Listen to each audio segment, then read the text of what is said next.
Friends, nothing is funnier than Christians dueling about doctrines with billboards.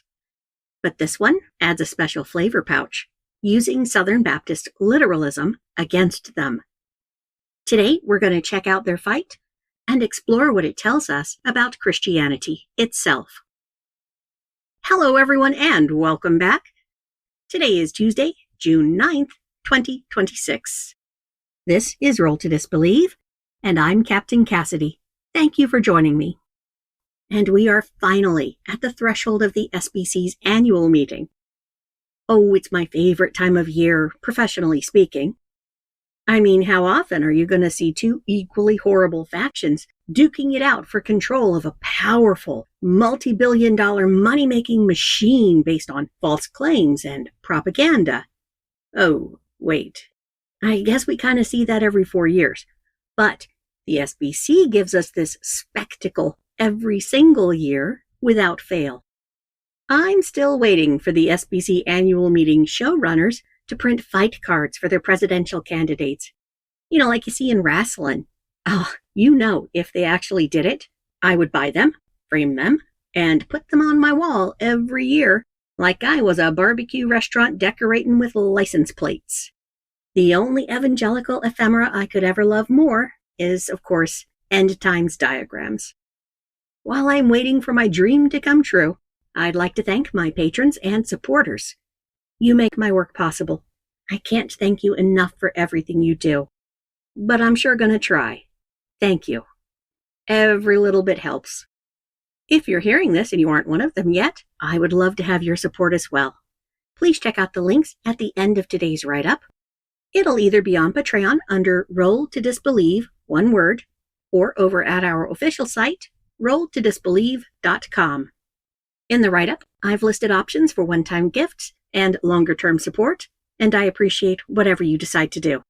Thank you. And now, our situation report. A defiant billboard greets Southern Baptists who are attending SBC26. The annual meeting of the Southern Baptist Convention, or SBC, takes place this week in Orlando, Florida. In recent years, SBC-lings have taken to calling these meetings by nicknames. They call them SBC and then the year number. So this one is SBC26. There, attendees will socialize, network together, and, of course, vote on denominational business. And there is a lot of stuff to vote on this year. SBC26 promises to be very dramatic because their hardliners have been itching for years now to have a second conservative schism within the denomination. Their chosen battlefield is, as it's always been, about women's ordination to pastor positions within churches. They don't think women should ever be church pastors, because that would, of necessity, have them leading and bossing around men. Oh my God, we can't have that. So instead, they want to allow women to lead only other women and children. And this year, that fight has landed in the public eye in a very interesting way. As a defiant billboard that the attendees are gonna see on their way to the convention. It's placed at a very key intersection on the route from the city's major airport to the convention center itself. And it asserts that the Christian God totally does, too, call women to leadership positions, including over men. It reads, quote, God calls women to pastor, preach, and minister. And then in smaller text, Matthew 28:8, Acts 2:17 and 18. And in still smaller text, it says, paid for by Baptist Women in Ministry, www.bwim.info. If you didn't quite catch the Bible verse references, don't worry.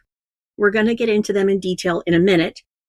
And we will also outline the history of that group, Baptist Women in Ministry. It kind of sounds like what drug users talk about, someone who isn't me, swim. Baptist who isn't me.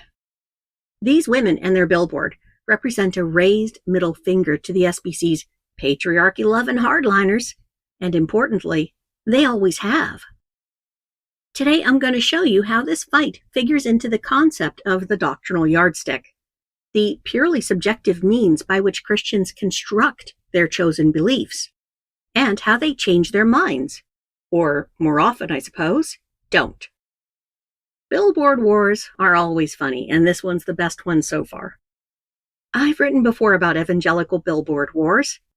They start with some Christian group that wants to assert that its doctrines are the most correct of all, and they want to send a pointed message about that to any Christians who might disagree. In the Deep South in the early 2000s, I did a lot of road trips, and I often saw along the highway these Saturday Sabbath billboards. They claimed that Yahweh hates church services on Sunday. He wants them on Saturdays. These weren't the only ones. I saw others that asserted the reality of hell, the need for repentance, etc. I don't think these billboards changed a lot of minds, but it's a splatter attack, an area of effect form of evangelism, and it appeals to a lot of true believers, especially if they've got some money to spread around.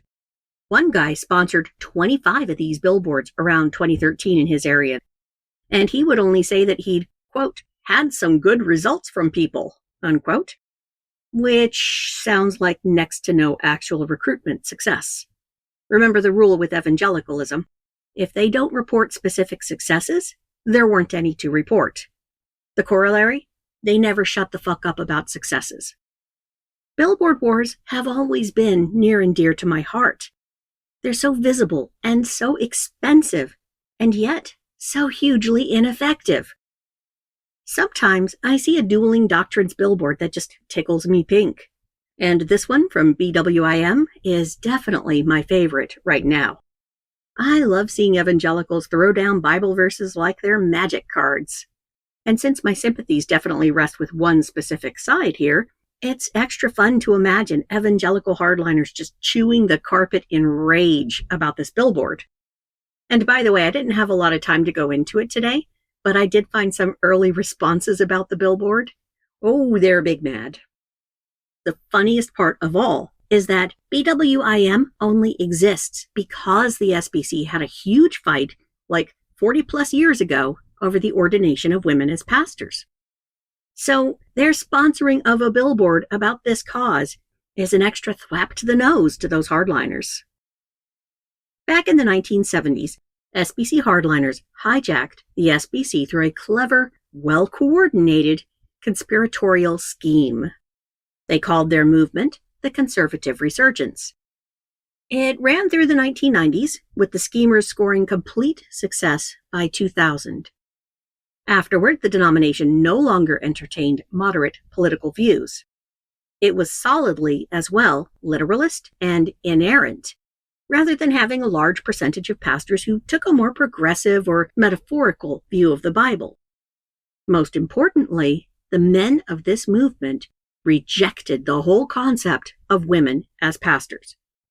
That was the reason that the SBC's hardliners sparked a schism. That was it. You can kind of think of it in terms of states' rights and slavery in the Civil War. Officially, the fight was states' rights. Unofficially, it was states' rights in service of slavery, and that's what happened here. Literalism and inerrancy in service to rejecting women pastors in the conservative resurgence. These guys didn't want women to have any formal power at all over men. See, a pastor can order men around in the SBC, and they didn't want to see that happen, like ever. In their opinion, women could only hold power over women and children. So women could be Sunday school teachers. They could be children's ministry leaders, sure. They could be worship ministers over female singers. They could, of course, be specifically employed as women's ministry leaders, because by definition, there'd be no men involved with that.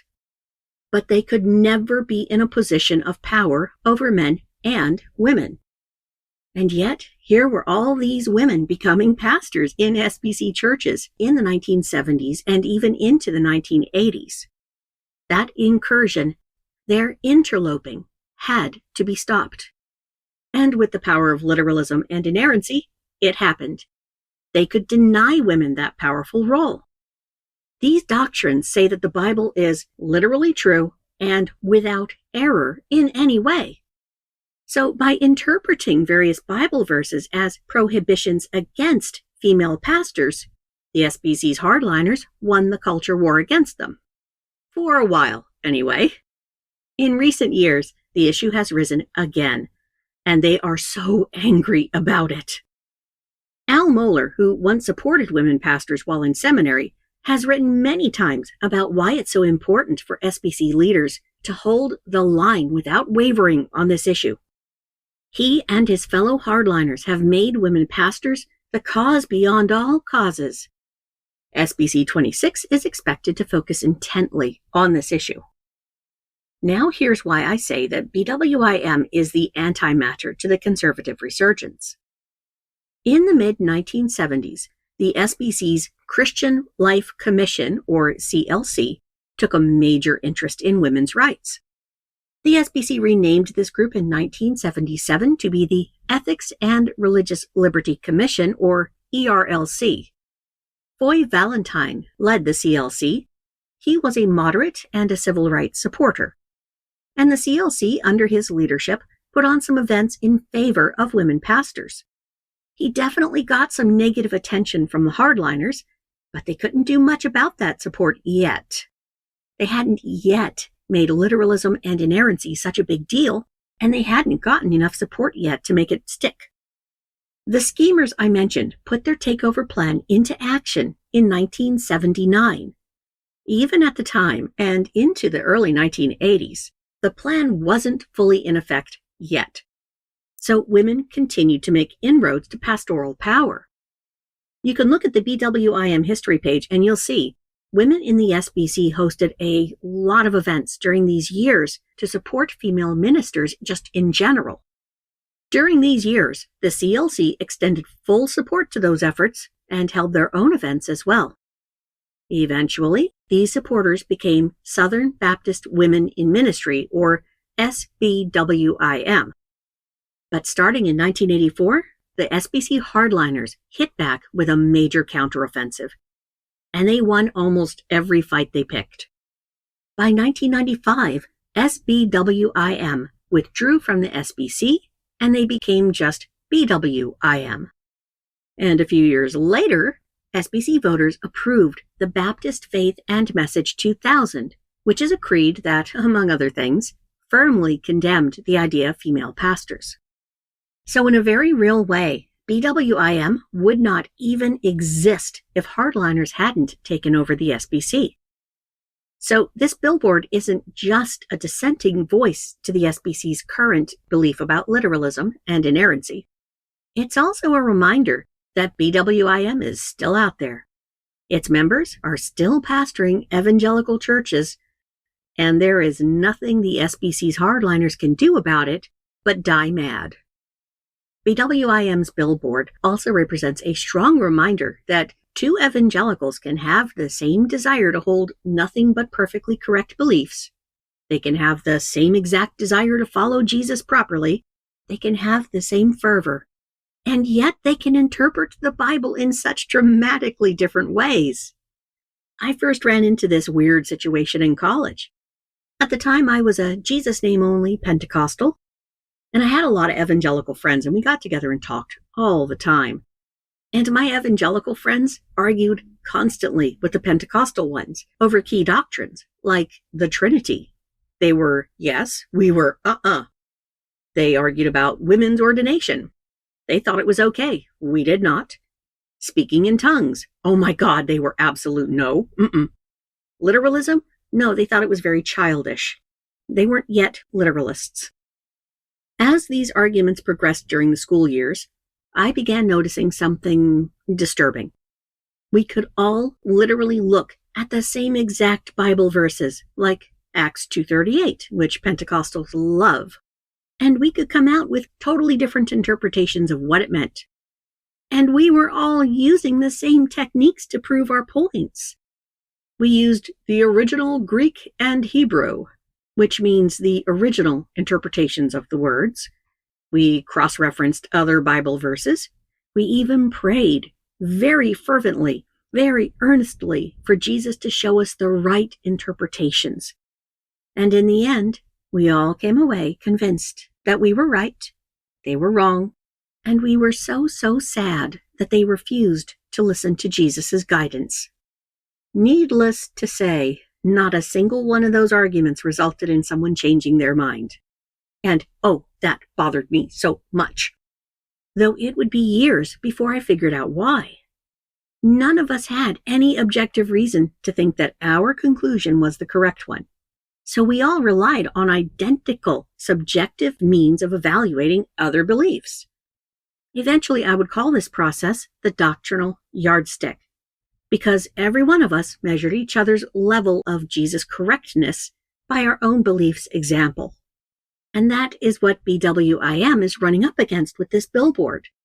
They have a doctrinal yardstick that says women pastors are A-okay with Jesus. But the SBC hardliners have one that says they're not okay at all. And just to segue briefly, I want to show you how the SBC26 hardliners are likely going to respond to these Bible verses. Because unfortunately for BWIM, I don't think they're going to agree with them about the meaning of those two Bible verses they used. Here they are in their entirety, and this is the New International Version, or NIV. Matthew 28:8. So the women hurried away from the tomb, afraid, yet filled with joy, and ran to tell his disciples. And here is Acts 2:17-18. This is Peter preaching to a crowd. It's quoting him. In the last days, God says, I will pour out my spirit on all people. Your sons and daughters will prophesy. Your young men will see visions. Your old men will dream dreams. Even on my servants, both men and women, I will pour out my spirit in those days, and they will prophesy. Unquote. It's all very stirring stuff, but as much as I sympathize with BWIM, those verses are not the slam dunk that they're hoping for. You can already probably see that neither verse actually talks about women as pastors. In Matthew, the women mentioned came to Jesus' tomb to prepare his body. They saw an angel there saying he was gone. So they ran away to tell the male disciples what they had encountered. And in those two Acts verses, women are only receiving prophecy as a named spiritual gift. Now, both verses do position women as parts of Yahweh's following and the bearer of spiritual gifts, but this is not the egalitarian thing the BWIM has asserted. And as you might expect, complementarians have already addressed these verses and, in their own way, neutralized them. Here is Gavin Ortland, for example. He's the Gospel Coalition writer, SBC guy, Calvinist, hard right. And he writes, quote, many women throughout the Old Testament were prophets, Miriam, Deborah, Huldah, and so on. And in the New Testament, the gift of prophecy is clearly given to both men and women. Acts 2:17-18, 21:9, and 1 Corinthians 11:5, unquote. And I also found a Summit Church paper about complementarianism. Summit Church is an SBC megachurch led by J.D. Greer. He's not an old guard hardliner like these conservative resurgence guys, but there's really not much difference between the factions, so he is officially against women pastors as well. They reference both sets of verses and dismiss them as not being about women leading mixed-sex groups. Finally, let me show you how Christians actually change their minds. It's not pretty, and it won't happen often at the annual meeting, but here's how it happens. Remember how I mentioned Al Mohler once supported women pastors while he was in seminary? I brought that up for a reason. The way he changed his mind perfectly illustrates how authoritarian Christians like him do it. He encountered a powerful manipulative force that brought him to his emotional knees. In this case, that force was his evangelical hero, Carl Henry. You might not have heard of him, but he was a very big deal in evangelicalism. And Carl Henry shamed him for supporting women pastors. Here is how Al Mohler himself described how it happened. Quote, as I was walking him along, him of course being Carl Henry, he brought up the issue of women in the pastorate. He asked me my position on the issue. With the insouciance of youth and the stupidity of speaking more quickly than one ought, I gave him my position. He looked at me with a look that surprised me and said to me, "One day, this will be a matter of great embarrassment to you." That's actually all he said. When Carl Henry tells you that on the seminary lawn, the effect of that embarrassment was instantaneous. The shock on his face was enough to arrest me. What do you do when Carl Henry tells you, "One day this is going to be a matter of great embarrassment to you"? Unquote. And thanks to Al Mohler, we know exactly what you do if you hear that and you're Al Mohler. First, you head to the seminary's library. It's got all that complementarian bullshit on the shelves it has for years by now, and you've always been able to dismiss their arguments using Bible verses and whatnot. But this visit, you are keenly motivated to give those arguments a second look. After that show of doing the research, you come away thinking, "Oh, your hero's right, and you're wrong." Your only alternative at this point is to conclude that your hero is wrong about something big. And that is not an option for you. It's unthinkable. So you drill down on your hero's position and you change your mind. And then you never question or examine that belief ever again. That is how the users of doctrinal yardsticks change their minds. Somebody with greater authority pulls rank on them, or shames them, or manipulates them with fancy wordplay. In the high-stakes environment of SBC26, and yeah, it's shaping up to be pretty high stakes so far, I don't think any of that's going to happen very often. The voters attending it already have their own yardsticks. They already think they have plenty of great reasons to hold their beliefs, whatever they might be on either side of the issue. Anti-process, which is just your brain's way of avoiding challenging information, will take care of the rest. Thank you so much for listening.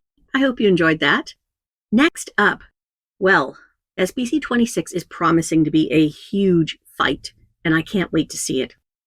They've been holding little meetings to lead up to the big one, but the big one starts tonight. And we will definitely be talking more about that next time. Until then, this is Captain Cassidy signing off. I hope you all have a marvelous midweek, and we'll see you soon.